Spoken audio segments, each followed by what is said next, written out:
nouveau numéro de HP Hour. Je vous retrouve en compagnie de mes chroniqueuses fidèles aux poils soyeux. J'ai nommé Virginie et Elena. Et nous avons invité cette semaine Monsieur Yann le jardinier. Rappelez-vous, il était venu nous voir il y a quelques mois en fin d'année pour vous apprendre comment préparer vos jardins et vos plantes pour l'hiver. Il revient cette semaine pour nous parler de quoi? De la pollution. De la pollution et de plantes dépolluantes qui peuvent nettoyer tout ça. Virginie, de quoi nous parleras-tu toi aujourd'hui? Du 115, le numéro d'urgence, puisqu'on est en pleine dans la période. Donc, absolument, voilà. ouais. Et Elena? Je parlais des bienfaits d'une activité sportive régulière, voire quotidienne. Sur votre petit corps. Eh bien écoutez, tout ça moi me donne bien envie. Donc sans plus tarder, on va passer à la première chronique. C'est parti, juste après ce jingle, ce sera au tour d'Elena de nous parler des bienfaits du sport pour votre petit corps. C'est parti. Alors, nous sommes le 25 janvier et il est encore temps, c'est d'ailleurs même la période idéale après les fêtes, pour se mettre ou se remettre au sport. Et c'est ce dont Elena va nous parler, puisque pratiquer une activité sportive peut vous apporter plein de bonnes choses, n'est-ce pas Elena? Oui, donc on ne le dira jamais assez, c'est bien connu, donc pratiquer une activité sportive régulière, voire quotidienne, donc c'est très très bon pour la santé. Donc on va aborder quelques points en fait pour savoir exactement quels sont les bienfaits de cette activité physique régulière. Donc pour commencer, donc la bonne condition physique pour avoir une activité régulière, ça, au-delà de l'amélioration de nos performances, également on a une meilleure hygiène de vie. Donc ça on s'en rend bien compte, hein, quand on fait un petit peu de marche tous les jours, on se sent moins lourd, beaucoup mieux dans sa peau. Également, ça protège contre la survenue des maladies cardiovasculaires. Également, ça protège contre certains cancers, en particulier donc le cancer du sein chez la femme, la prostate chez l'homme et le côlon chez les deux. Ça facilite également la stabilité de la pression artérielle. Donc, tout ça, c'est vraiment bien reconnu. Également, c'est efficace pour le maintien du poids de forme et peut réduire les risques d'obésité. C'est également un gros problème aussi donc chez nous, mais chez nos amis américains, voilà, et puis ouais, chez nous aussi et chez les enfants notamment. Voilà, chez les enfants aussi. Ça réduit le risque de lombalgie, également, donc pour le dos. Ça améliore le sommeil. Ça lutte efficacement également contre le stress, la dépression ou l'anxiété. Parce qu'on a quand même, quand on sécrète de l'endorphine, ça nous aide quand même à mieux dormir et à être moins stressé. Ouais, alors justement, il y a une question qui se pose souvent sur la pratique du sport avant d'aller dormir. Est-ce qu'il vaut mieux pratiquer un sport? Est-ce que c'est mauvais de le pratiquer le soir ou Alors bon, quand moi, quand je pratique le sport, c'est généralement, bon, je fais la journée, mais ça arrive évidemment le soir, puisque c'est souvent après le boulot qu'on a. Voilà, c'est pour ça. Les gens qui nous regardent souvent, certains du travail, vont à la salle de gym et tout ça. C'est vrai qu'au départ, quand on commence une activité physique sportive vraiment assez intense, on va dire, hein, même soit la danse, la salsa, la zumba, des choses comme ça, souvent on se dit on n'arrive pas à dormir. Effectivement, au début, bon, le corps n'est pas habitué, donc effectivement ça empêche de dormir. Il vaut mieux pratiquer l'activité physique vers 17 h si on peut. Plutôt que 19 h. Donc on a quand même tous ces bienfaits dans une activité physique sportive régulière, voire quotidienne. Oui, il vaut mieux tabler sur justement la régularité tous les jours, même un petit peu, que plutôt qu'aller faire 3 heures de... Exactement. Une fois 3 heures à fond, franchement, c'est pas que ça sert à rien, mais on va dire que ça va pas... ça n'a pas les mêmes... ça va pas avoir les bienfaits...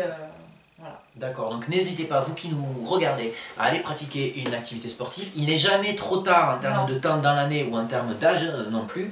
D'ailleurs, avec Virginie, on va s'inscrire tout de suite. On va faire de la muscu, de la boxe et du triathlon, comme tu nous en as parlé la semaine dernière.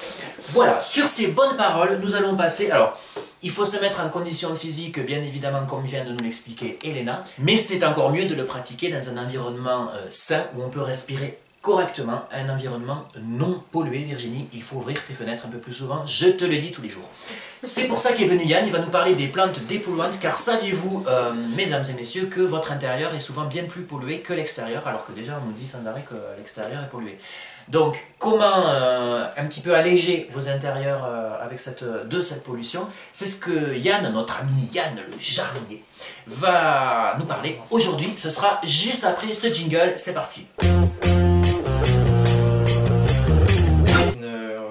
Un petit sondage. Quand vous êtes chez vous en hiver, qu'est-ce que vous faites? On reste au chaud. Mais voilà. Et ben on se met sur le canapé avec un mug HP Hour dans lequel il y a du petit café chaud sur le canapé à côté du poêle et on regarde une série de HPTV comme par exemple Tabankola. Voilà. Et donc c'est pas bien? C'est pas bien du tout. Non, le café ça va, c'est bon. Voilà. Non, on est au chaud, on est chez nous, on est bien, on est en petit cocooning, voilà. Mais qu'est-ce qu'on respire? De l'air. Mais cet air il n'est pas renouvelé, donc c'est un air vicié. C'est un air qui est déjà utilisé. Qu'on reprend, qu'on rejette, qu'on reprend et ainsi de suite. Et ça c'est très mauvais. Et c'est très mauvais. Voilà. Donc solution. Et bien la nature, elle a travaillé pour nous, elle nous a donné des plantes vertes dépolluantes. Voilà. D'accord. Tout simplement. Tu vas nous parler de ces plantes. Oui. Lesquelles sont-elles? Alors d'abord, on va commencer par le caoutchouc. D'accord. Tout le monde connaît le caoutchouc. Il s'affiche sur votre écran. Regardez-le, il est beau, il est magnifique. Bon, il faut avouer qu'il est un peu mal aimé parce que souvent ça vous fait penser à la plante qui est chez votre grand-mère, que bon voilà, vrai, avec la déco, avec le cache-téléphone en velours des années 80, le petit napperon, tout ça. Donc il n'a pas bonne presse, il n'est pas très beau. Mais par contre, il est super dépolluant. Oui, parce que lui, il va nous servir pour les formaldéhydes. Bon, je sais bien, c'est des mots un peu barbares, mais bon. Chez nous, on a des meubles, on a des charpentes. Et ces charpentes, ben, elles dégagent. On ne le voit pas, de toute façon on ne le sent pas, c'est des formaldéhydes. D'accord. Et notre charmant caoutchouc, ben, lui, il va les absorber. Il va les absorber. D'accord, voilà. Très intéressant. Donc... Tout le monde connaît aussi le Dieffenbachia. Alors moi je ne le connais pas. Mais ça c'est son vrai nom ou c'est le nom scientifique? C'est le nom connu pour tout le monde. Voilà. D'accord. Voilà. Tu connaissais? Non. Moi non plus. Bon, voilà. Quels sont ses effets pardon? Alors lui pareil, il va jouer sur les formaldéhydes, donc toutes les particules des charpentes, des bois, des meubles en contreplaqué. Ça, il faut le préciser. D'accord, parce que la colle, je crois que c'est... C'est les particules de bois surtout, c'est très particulier. Et notre Dieffenbachia, lui, il va servir aussi contre le xylène. Le xylène, c'est un produit qui est un dérivé du pétrole. D'accord, sympa, toujours sympa dans son intérieur. Donc, quand on a des enfants et tout ça. Voilà, qui est cancérigène à long terme. Et mais ça se trouve dans quoi ça? Alors ça se trouve dans les vernis, quand on vernit un meuble. Voilà. Super. Voilà. Dans l'école. Dans l'école, par exemple, nos amis du Nord qui nous vendent des meubles, on va peut-être pas faire de la pub, tout le monde connaît la marque, hein, jaune et bleu. 4 lettres. Voilà. Toulouse. Quand on monte des... Rock. Tout ça, ça se diffuse dans l'air et on l'absorbe petit à petit. Et c'est vrai qu'au bout d'un moment, bon bah... On meurt. Bonne année. Alors, après, la plante suivante, de quoi s'agit-il? Celle-là, elle est connue de tous. Et surtout de tous. Tu nous dis ça à chaque fois, on les connaît pas, mais bon. Alors. Non, si le caoutchouc, c'est ce que c'est là. Qu'est-ce que c'est? L'aloe vera, ça parle à tout le monde? Ah, oui, mais pourquoi? Oh, dans les produits cosmétiques, ils arrêtent pas de nous dire. Alors regardez la plante, elle s'affiche sur votre écran. Lui aussi, il va servir pour les formaldéhydes, que j'ai parlé au début. Ouais. Et maintenant, on va parler du benzène. D'accord. Le benzène aussi, c'est un produit qui se trouve dans des produits qu'on utilise tous les jours quasiment. Quand on fait une tâche, on prend un solvant, on détache, et dans ce solvant, il y a du benzène. D'accord. Qui est lui aussi très toxique, très nocif à la langue. Et que tout le monde utilise. Ben oui, on l'a tous chez nous. D'accord. On en a chez nous du solvant, dissolvant, pour les ongles. Et puis par rapport aux 2 premières plantes qu'on a vues, esthétiquement c'est quand même une plante aussi qui est jolie. Donc bon, si vous étiez un peu réticent sur les premières plantes, celle-là vous pouvez y aller parce que c'est quand même sympa. Il y a un côté un peu exotique sur cette plante. Ah oui, tout à fait. Ouais. Et la dernière plante alors qui va pouvoir dépolluer votre intérieur. intérieur. C'est ma préférée parce que moi je l'adore celle-ci. C'est la crassula. C'est une plante qui fait partie des succulentes. Ah mais pourtant ça s'appelle la crassula. Moi la crassula ça me donne pas envie personnellement. Mais... Ouais, actuellement elle est en fleurs. C'est une plante c'est une plante d'hiver alors. D'été on la laisse dehors tout l'été. Ah, elle reste fleurie?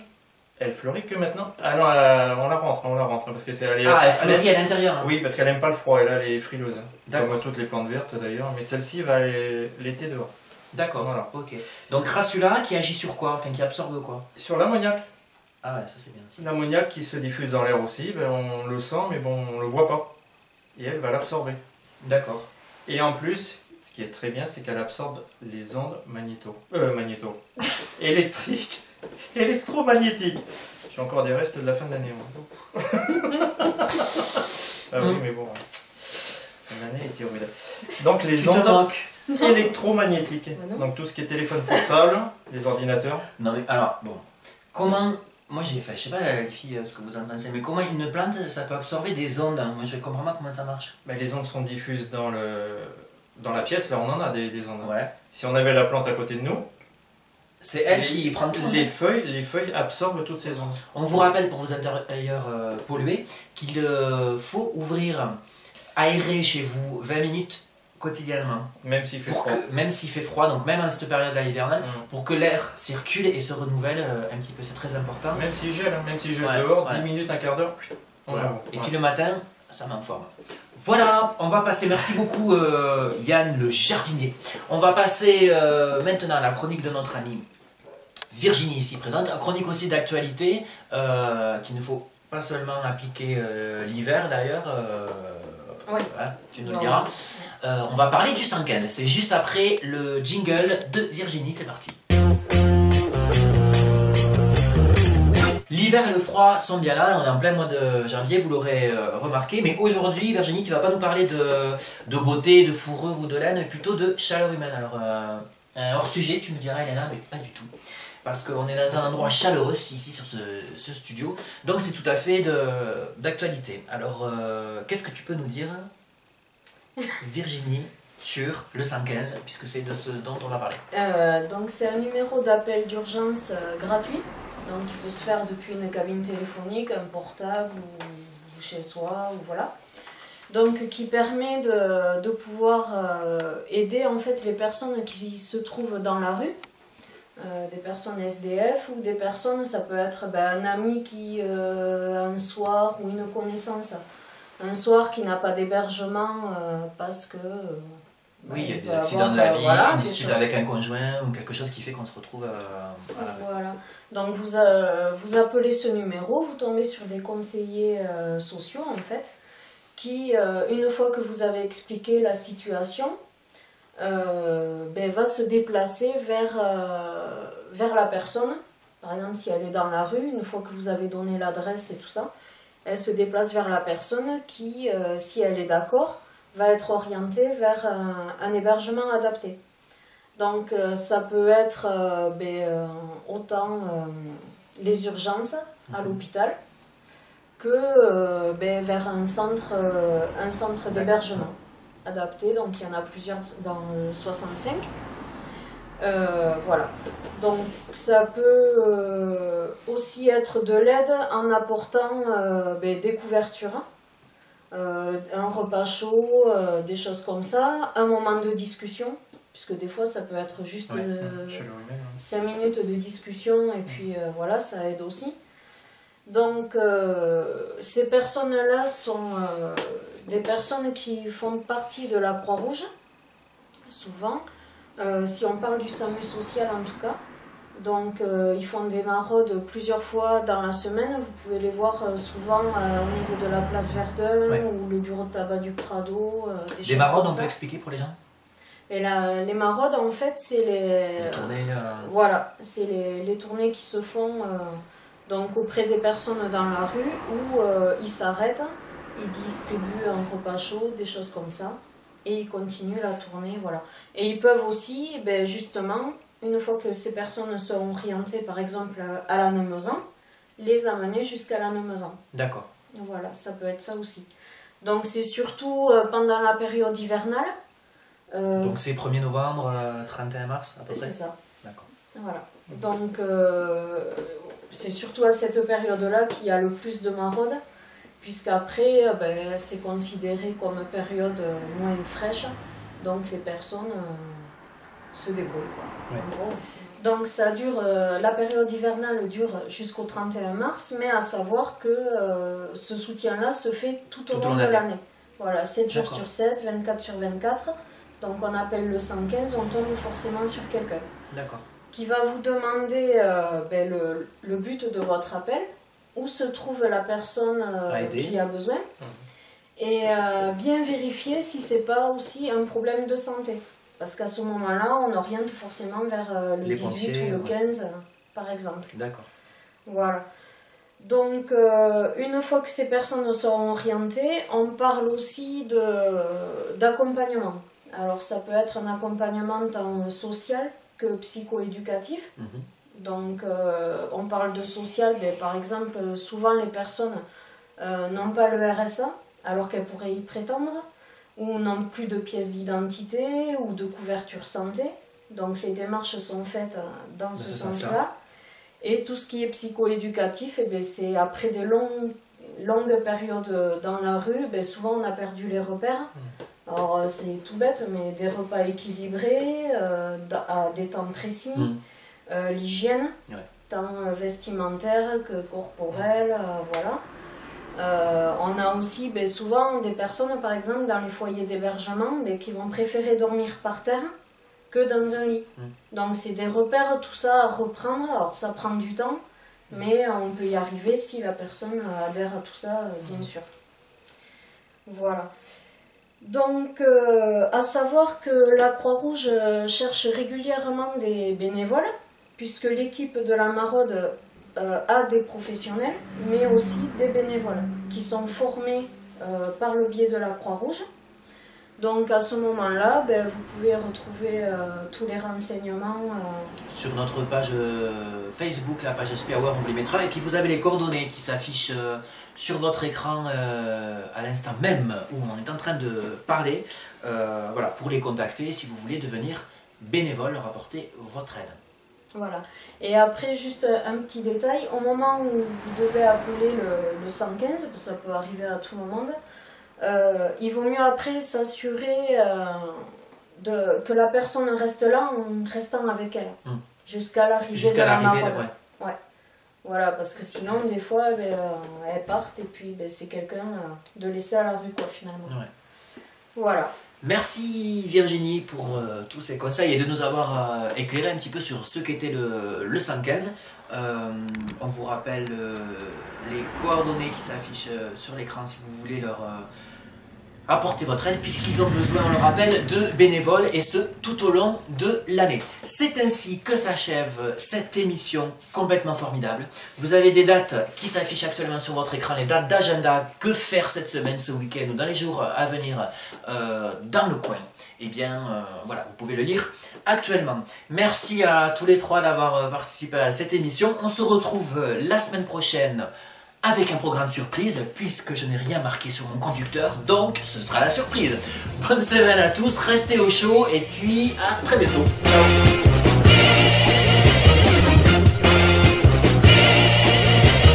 Alors l'hiver et les froids sont bien là, vous l'avez remarqué, on est en plein mois de janvier, mais aujourd'hui, Virginie, qui nous parle habituellement de mode, de beauté, va pas nous parler de fausses fourrures, de laine ou autre textile, mais de chaleur humaine. Alors, à hors sujet, je ne sais pas parler, je bafouille, je n'articule pas, on ne comprend pas ce que tu dis, pourquoi tu ne le dis pas. Dis-le-moi, comme ça je recommence. Je recommence, attention. On ne sait pas forcément, voilà. Toutes ces plantes, de toute façon, elles ont une... Attends, on va couper là, parce que j'ai fait la poule. Fait la poule, tout ça. Mais c'est... Hein? Alors, et pourquoi vous ne le dites pas? Eh bien, je ne sais pas. Comme l'a donné Elena. Je vois pas à quoi elle ressemble, c'est tout. Alors, c'est trop bien cette plante parce que si tu la coupes dans la feuille, dans le milieu, tu l'ouvres et en fait, tu as une gelée dedans qui est hyper bien pour des trucs de peau. Pour tout ce qui est anti-rides, pour faire des masques, pour les boutons. C'est trop bien ce truc. Et même pour mélanger aussi pour de la nourriture. C'est vraiment, c'est trop bien ce plante. Voilà. Mais vas-y, donc là, ouais, d'accord. Si tu sais pas, tu me demandes. D'accord, voilà. Okay. Bon, l'aloe vera, donc à part les produits cosmétiques, elle aussi, elle va servir pour les formaldéhydes.